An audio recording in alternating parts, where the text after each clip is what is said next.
June 11th, 1881. At 4 p.m., the ice came down in great force all along the port side, jamming the ship hard against the ice, causing her to heel 16 degrees to starboard. From the snapping and cracking of the bunker sides and starting in of the starboard ceiling, that the ship was about to be seriously endangered. Orders were accordingly given to lower the starboard boats and haul them away from the ship to a safe position on the ice floe. This was done quietly and without confusion. Mr. Melville, while below in the engine room, saw a break across the ship in the wake of the boilers and engines, showing that so solidly were the stern and starboard quarters held by the ice that the ship was breaking in two from the pressure upward exerted on the port bow of the ship. The starboard side was also evidently broken in, because water was rising rapidly in the starboard coal bunkers. Orders were now given to land one half of the pemmican in the deckhouse, and all of the bread which was on deck, and the sleds and dogs were likewise carried to a position of safety. At 4:30, the ship was heeled 22 degrees to starboard, and was raised forward, but at 5 p.m., the pressure was renewed and continued with tremendous force, the ship cracking in every part. The spar deck commenced to buckle up, and the starboard side seemed again on the point of coming in. Orders were now given to get out provisions, clothing, bedding, ship's books and papers, and to remove all sick to a place of safety. While engaged in this work, another tremendous pressure was received, and at 6 p.m. it was found that the ship was beginning to fill.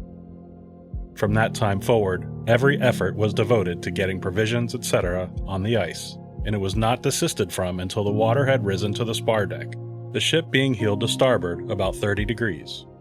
The entire starboard side of the spar deck was submerged, the rail being underwater, and the waterline reaching to the hatch coamings. The starboard side was evidently broken in abreast of the mainmast, and the ship was settling fast, and at 8 p.m. everybody was ordered to leave the ship. Assembling on the floe, we dragged all our boats and provisions clear of bad cracks and prepared to camp down for the night. At 4 a.m., the Jeannette went down. First, riding to an even keel, she slowly sank. The foremast was all that was standing. This passage is from the logbooks of Lieutenant George DeLong, captain of the USS Jeannette. The Jeannette, with DeLong and his crew of 32 men, had been trapped in the thick ice of the Arctic since September of 1879, drifting aimlessly for almost 2 years. In June of 1881, the massive pressure of the ice destroyed the Jeannette, and the expedition was stranded on the frozen ice floes of the East Siberian Sea. But this was just the beginning of their struggle to survive. Part 1 of the USS Jeannette, Shattered Ambitions, today on Shipwrecks and Sea Dogs.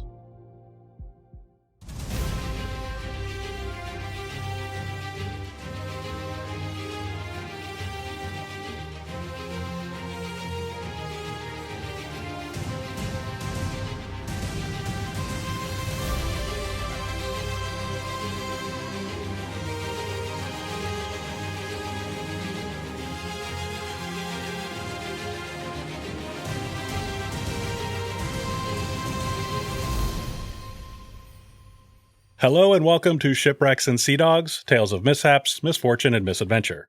I'm your host, Rich Napolitano. Across centuries, a courageous and determined company of men have ventured into the unknown regions of the Earth lying within the Arctic Circle. Norseman Eric the Red ventured into the Arctic in the 10th century, while the first of organized, purposeful Arctic exploratory efforts began as early as 1553, with the voyages of Englishmen Hugh Willoughby and Richard Chancellor. Ordinary seamen, physicians, scientists, naval officers, and no small number of adventurers have all set forth upon a formidable quest. Some in search of the Northwest Passage, others for scientific purposes, and famously, those who wished to reach the geographic North Pole. Yet among them all, none had left behind a record so deeply etched with disappointment, steadfast heroism, and relentless suffering as that of the immortal Lieutenant Commander George W. DeLong on board the USS Jeannette.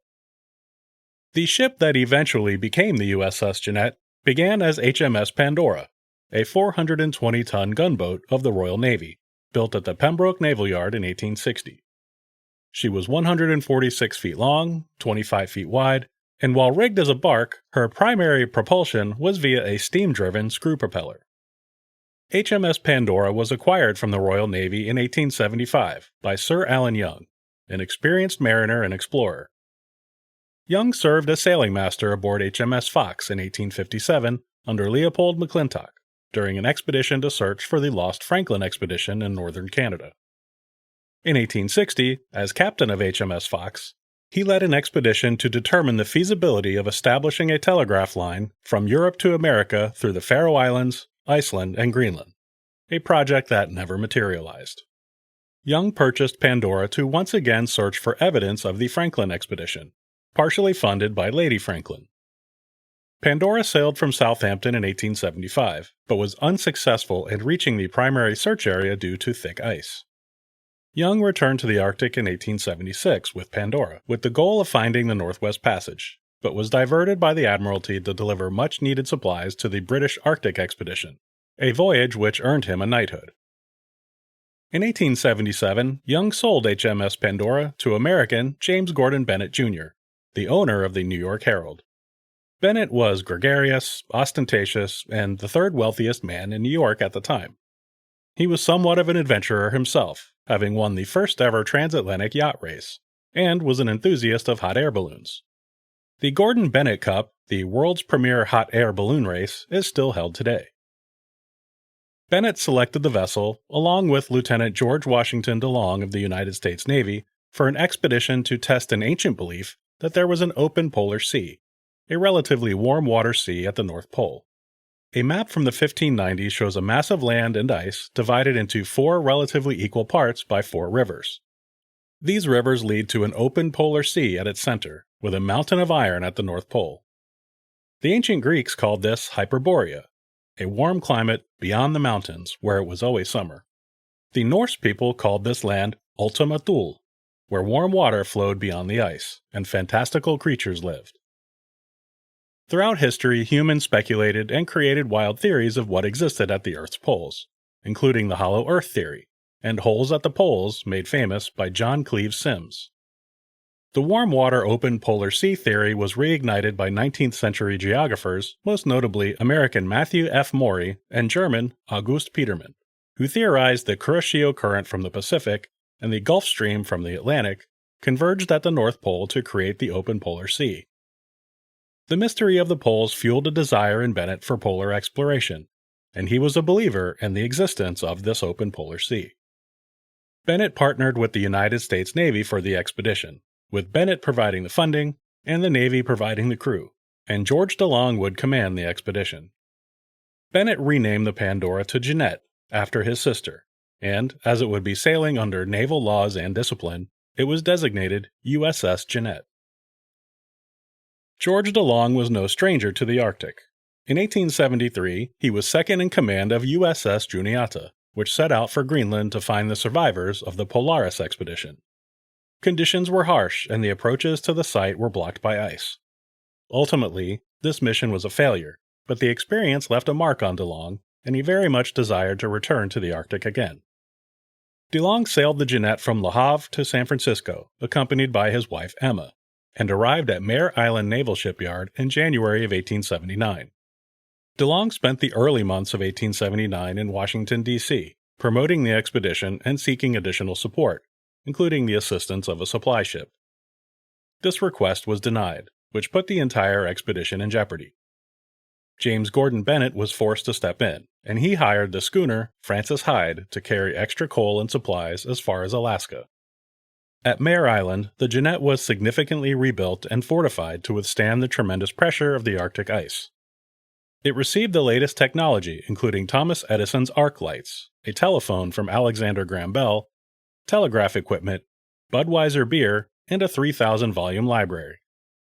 During the lengthy process of fitting out the ship for an Arctic journey, Secretary of the Navy Richard W. Thompson added another challenge for the expedition. He ordered DeLong to search the Siberian coast for Swedish explorer Adolf Erik Nordenskjöld and his ship, Vega. James Gordon Bennett was among the first to believe newspapers should create the news, not just report it. He famously sent Henry Morton Stanley to Africa to, quote, find Dr. David Livingstone, who, as a matter of fact, was not lost. But Bennett found the story made for a great series of articles for his newspaper. And so, he convinced Secretary Thompson to issue the order to search for the Vega, despite protests from DeLong. The USS Jeannette departed San Francisco on July 8, 1879, to much fanfare. Over 10,000 people watched as it sailed away, and the U.S. Army issued an 11-gun salute. Commanded by DeLong, the Jeannette had a diverse crew of U.S. Navy officers, sailors, whalers, scientists, and cooks hailing from the United States, Denmark, Norway, Scotland, Ireland, England, and China. On August 12th, the Jeannette reached Norton Sound on the west coast of Alaska and put in at the small port of St. Michael. DeLong waited for the arrival of the supply ship Francis Hyde, which would deliver fresh supplies. Here, in preparation for overland travel on the ice, DeLong purchased sled dogs and hired 2 Inuit sled drivers. After receiving its supplies from the Francis Hyde, the Jeannette set out for the Chukchi Peninsula, at the extreme northeast of Siberia, to inquire about Adolf Erik Nordenskjöld and the Vega. Landing at St. Lawrence Bay, the Chukchi people told DeLong of an unidentified steamer that had passed the area going south. DeLong pushed north through the Bering Strait, stopping first at Cape Dezhnev. Villagers informed him that the Vega had stopped in at nearby Cape Siertsa Kamen, and DeLong found items from the ship left behind. He saw this as confirmation that the Vega had successfully completed its voyage through the Northeast Passage. DeLong drafted a letter communicating this information, addressed to the commanding officer of any ship visiting Cape Siertsa, and left it behind with the villagers. With his obligation to search for the Vega now finally out of the way, DeLong could focus on the goal of reaching the North Pole. On August 31st, the Jeannette departed in the direction of Wrangel Island, located in the Arctic Ocean between the Chukchi Sea and the East Siberian Sea. This is a different island from Wrangel Island of southeastern Alaska. At the time, it was called Wrangel's Land, and was believed to be a part of a larger polar continent rather than an island. The Jeannette steamed north at good speed, but with temperatures rapidly dropping, it almost immediately encountered sea ice. On September 4th, the Jeannette and its thick plume of black smoke were seen by whalers heading northwest. This was the last confirmed sighting of the Jeannette. DeLong and his crew believed they could see Wrangel's Land ahead in the distance and set course to land there, but the following day, thick ice gripped the ship, trapping it in its grasp. Wrangel's Land would be unattainable, and DeLong instead made for Harold's Island, 15 nautical miles away, in hopes of finding a winter harbor. A scouting party led by Second-in-Command Charles W. Chipp set out on the sleds across the ice, but they couldn't reach the island due to the unstable conditions of the sea ice. Unable to move his ship, DeLong hoped for a break in the weather and an opening in the sea ice, but temperatures continued to drop. With no other options, the Jeannette and its crew prepared to ride out the Arctic winter, helplessly drifting in the unrelenting ice. Ironically, around the same time the Jeannette became stuck in the ice, the United States Coast and Geodetic Survey released the results of a recent study, which found the Kuroshio Current had no impact whatsoever north of the Bering Strait, virtually putting to rest the open polar sea theory. While scientists in Washington knew this, DeLong and his crew did not. The Jeannette drifted in the ice pack haphazardly through September, circling back and forth erratically, helpless to determine its own course. The ice around the ship growled and creaked ominously, and all aboard understood the ice could crush the ship at any moment. Captain DeLong diligently kept up with his logbook throughout the expedition. On November 11, 1879, he wrote of the haunting sounds of the Arctic winter. The grinding and crushing flow of ice to the westward had again commenced. The ship groaned and creaked at every pressure, until I thought the next would break her adrift. The pressure was tremendous, and the noise was not calculated to calm one's mind. I know of no sound on shore that can be compared to it. A rumble, a shriek, a groan, and a crash of a falling house, all combined, might serve to convey an idea of the noise with which this motion of ice floes is accompanied. Well provisioned for the expedition, food was not yet a concern. However, the crew were able to venture out on the ice to hunt for seal, walrus, and birds, which added fresh meat to their stores. As for the modern technological comforts installed, they were ultimately far from satisfactory, including Thomas Edison's supposed revolutionary arc lighting. DeLong lamented, "We have been trying the electric light this evening, but without success. The machine does not work well, and the light is altogether insufficient. It is a great disappointment to us, as we had hoped for much from it during the long winter night. At present, it is of no practical use whatever. The telephone line has given us much trouble, and is now entirely useless. The wires are continually breaking, and we can get no reliable communication through them. The telegraph apparatus is little better, and cannot be depended upon." The spirits of the men were lifted on Christmas Eve 1879, when the ship's navigator, Lieutenant John Dannenhauer, offered a toast. DeLong wrote, "Dannenhauer proposed, and we drank to the health and success of our old shipmates, and so in the interchange of yarns and recollections, we welcomed in the Christmas day with the hope that at its next coming we should be at least no worse off." John Dannenhauer's health began a downward spiral toward the end of 1879. He suffered from syphilis, and had been committed to a psychiatric hospital about a year prior to the expedition, but he recovered soon after and was reinstated to active duty with the Navy. Syphilis can cause a painful inflammation of the eyes, impaired vision, and complete blindness, among other maladies. Dannenhauer had complained of pain in his eyes to James Ambler, the ship's surgeon. By January of 1880, Ambler informed DeLong that Dannenhauer would lose his left eye unless surgery was performed. Ambler performed the surgery, but Dannenhauer's vision continued to worsen throughout the expedition, forcing him to wear darkening goggles. During the early morning hours of January 19, 1880, DeLong and others heard a loud cracking sound. The crushing force of shifting ice floes had forced open the ship's planking, and water entered the bow of the ship through its seams. The crew quickly made efforts to fill the gaps, but it would require constant recaulking with oakum and continual operation of the pumps. This became a daily ritual of the crew, as the ice continued to put pressure on the ship. The expedition continued on through the winter, the crew making do as they could. Uncomfortable to be sure, but relatively safe and well fed. Meteorologist Jerome Collins and naturalist astronomer Raymond Lee Newcomb took water samples, preserved local species, and measured the ocean depth, currents, salinity, air and water temperature, ice thickness, snow thickness, and other measurements. The rest of the crew performed their duties as necessary, such as cleaning the ship, feeding and exercising the dogs, and doing their best to stay busy and avoid the boredom and mental degradation that can plague polar expeditions. DeLong described the crew's activities, writing, "From 11 to 1 every day, the berth deck is cleared and aired, and the men of their own accord take at once to the ice, tramping up and down near the ship, or wandering off looking for open water and seals, or bear tracks. The officers are as ready to take a constitutional walk as could be desired, the cabin being thoroughly aired." With spring and summer of 1880 approaching, DeLong was hopeful the ice would break up, and he would find a lead to open water, but there would be no such luck. Day after day, open seams in the hull were recaulked, water was pumped out, and ice dug away from the side of the ship with pickaxes. The men endured grueling labor in a desperate struggle against the never-relenting Arctic conditions. The Jeannette continued to be subjected to constant pressure from the ice floes, causing its timbers to creak, moan, and pop, a devilish foreshadowing. On March 4th, engineer George Melville reported damage to the port side coal bunker due to the ice floes.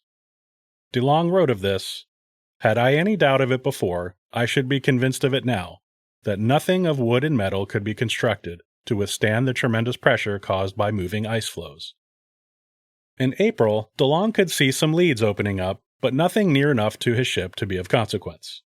It gave him hope, but with that hope came danger. As ice floes break apart, it gives them room to move, and momentum to smash into the ship even harder. DeLong needed a clear path to the open sea to get clear of the ice floes. But this he could not do. The Jeannette remained trapped firm in the ice. The summer of 1880 did not bring any relief. No leads opened up, and the crew continued their pattern of daily chores and survival. Repair the ship, pump water, chip away ice, and hunt for food. They could do nothing else if they wanted to survive until summer of 1881, when once again they hoped the ice would break up.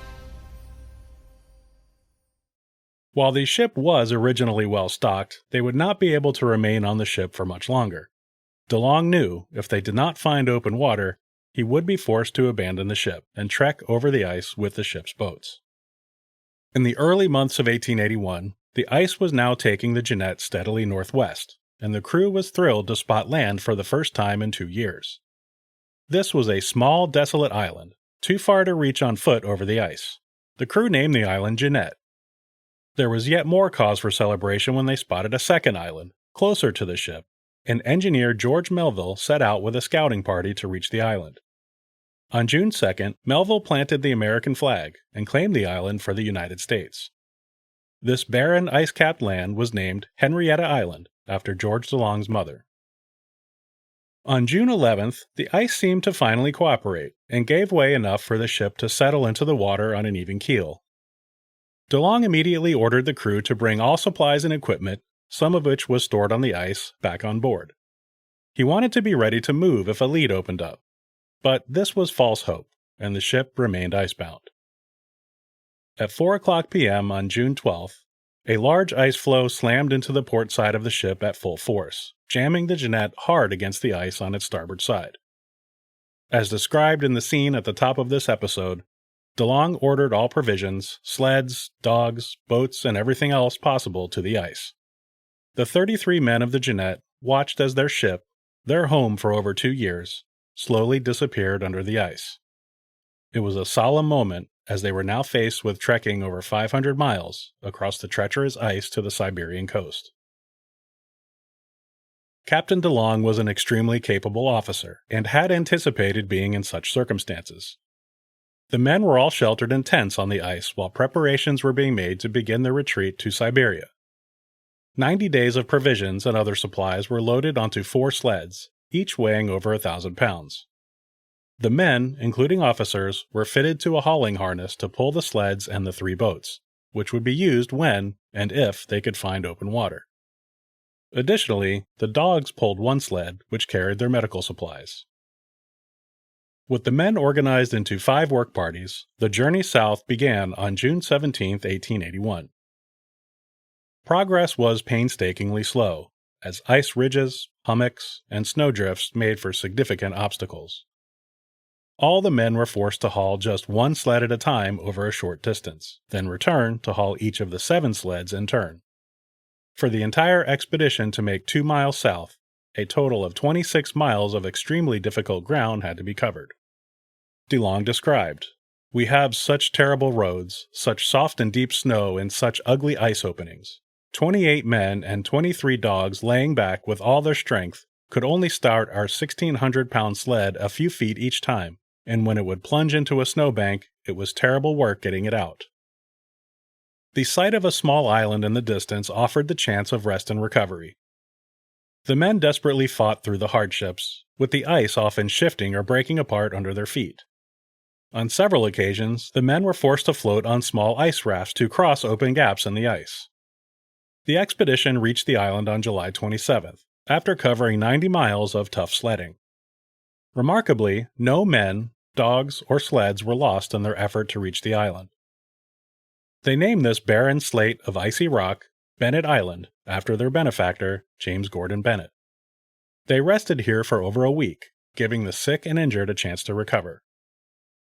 DeLong was increasingly desperate to reach the mainland before another Arctic winter arrived, and the group departed on August 6th.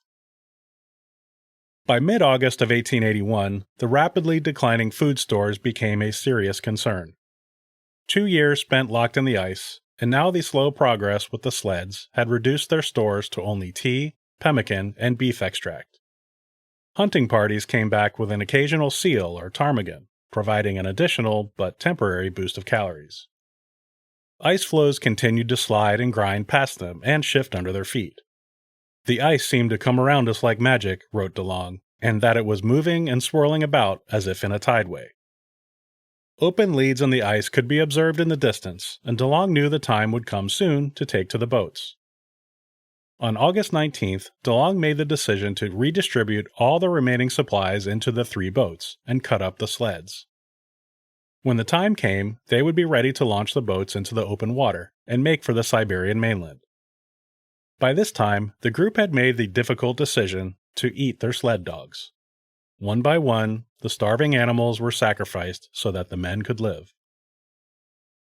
The desperate journey pushed on, and after finding a promising lead of open water, the men boarded the boats and landed on Fatajaw Island on August 30th.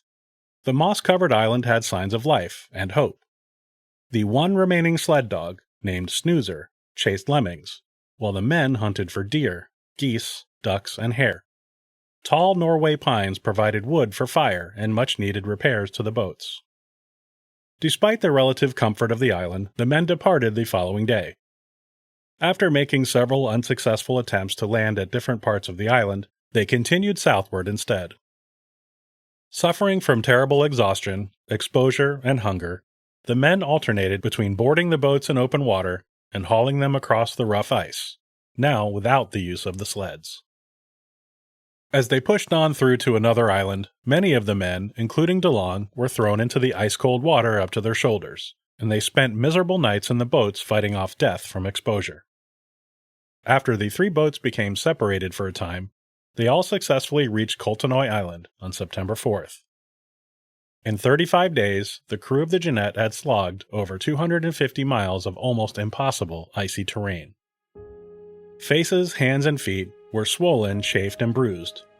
Some, including DeLong, could only walk with great difficulty. DeLong wrote of his own pains, "It may seem curious to some people why I do not go around more myself when ashore, instead of taking accounts of others. But the fact is, my feet are swollen with cold, and my toes are broken out with chilblains, and I am unable to get around much." Ducks and small game were hunted on Koltonoy, but fresh water was scarce.